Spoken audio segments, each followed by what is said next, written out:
एक रिपोर्ट आलेला आपण सगळ्यांनी बघितला। हा रिपोर्ट आहे 24 फेब्रुवारीचा। तो रिपोर्ट आल्यानंतर कालच्या दिवशी मी व माझ्याबरोबर काही आमदार, सर्व पक्षीय आमदार, त्याच्याबरोबर काही पदाधिकारी आणि काही सामान्य लोक मिळून मुंबईमध्ये असलेल्या मंत्रालयाच्या जवळ जे तिथं पोलीस स्टेशन आहे, त्याला मरीन ड्राईव्ह पोलीस स्टेशन म्हणतात, तिथं आम्ही गेलो आणि काय इच्छा व्यक्त केली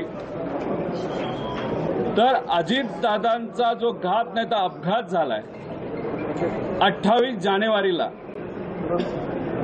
त्याच्याबद्दल हे DGCLने जो 24 तारखेला रिपोर्ट दिलेला आहे त्याच्यामध्ये VSR कंपनीकडनं काही नेग्लिजन्स झालेला आहे आणि त्याच्यामुळे हा अपघात झालाय असं कुठेतरी सिद्ध होतं। त्यामुळे याच्या बेसिसवर FIR व्हावा यासाठी आम्ही काल मुंबईला गेलो होतो। आता याच्यामध्ये काही लोकांनी शंका व्यक्त केलेल्या आहेत। याच्यामध्ये शंका काय आहे तर मी मुंबईला FIR करू शकतो का?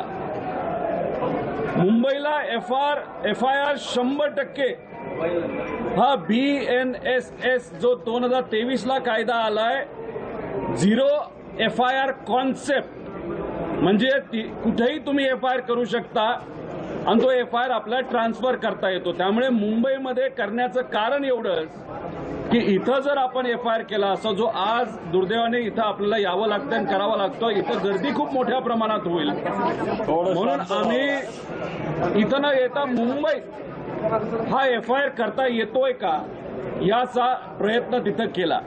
त्यामुळे मुंबईत FIR होऊ शकला असता, पण तो त्यांनी तिथं स्वीकारला नाही।